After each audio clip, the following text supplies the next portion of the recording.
is the leading cause of blindness in this country. Fortunately, science has come a long way to better understanding this disease. There are two types of macular degeneration. There's wet and there's dry. Let's start with what is macular degeneration. Think of the eye like a tiny little brain. Just like the brain, there are different parts that are responsible for different functions. The retina, which is all the way into the back of the eye, is responsible for your central, fine-tuned, detailed vision. Patients with macular degeneration often complain that straight lines look wavy. For example, they'll look at a door jamb and that door jamb may be bowed out or skewed to the side. The Mayo Clinic states that wet macular degeneration symptoms occur suddenly and progress rapidly. Fortunately, there's treatment for wet macular degeneration, which is a series of injections into the eye. Now I know that needles in the eye sound very, very scary, and I don't know if anybody will ever get used to it, but trust me, after working in ophthalmology for over 10 years, I see that this has saved so many people's vision, and you don't feel any true pain with the injection. We numb your eye up with a series of drops that are very similar to what you get when you go to the dentist for dental work. Once that eye is numb, we'll clean the eye with a medication called betadine. That betadine might sting just a little bit, but don't let that worry you. It's just killing the germs to prevent infection with the injection. Once the eye is numbed and clean, the physician will come in and place a speculum under your lids to keep your eye open. He'll then inject the medication into your vitreous, which is the jelly-like substance in the back of the eye. The medication that we inject is called an anti-VEGF medication. It's actually a cancer-fighting drug, and it slows the growth of abnormal blood vessels as well as the leaking of those blood vessels. Once that medication is in the eye, it stays active for probably about a month, which is why you get a series of injections, usually monthly.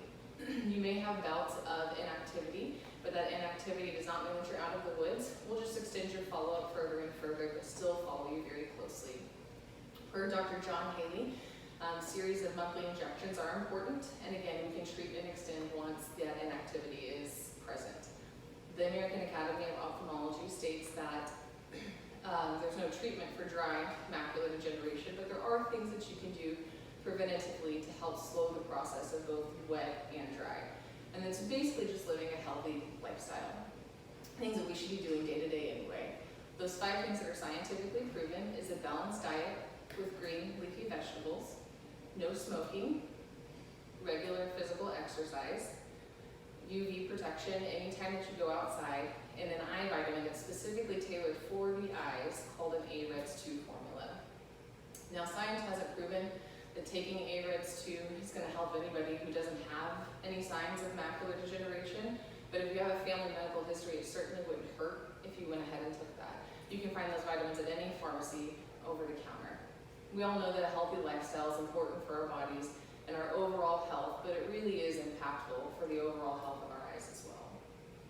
When I first started working in ophthalmology, the idea of a needle in the eye, even if it is as thin as a hair, human hair, still made me a little bit uneasy. But after the years and years of experience and seeing this vision that these people have saved, either regained the vision lost or maintained what they had, it's made me a believer. I've seen on the contrast patients who come in who deferred treatment because it was scary. The needle in the eye is daunting, and or were not compliant with follow-up, and their vision was gone to the point that we just can't bring it back. And all we can work on is, again, maintaining what little bit of peripheral vision they have because their blind spot in the middle is just so big.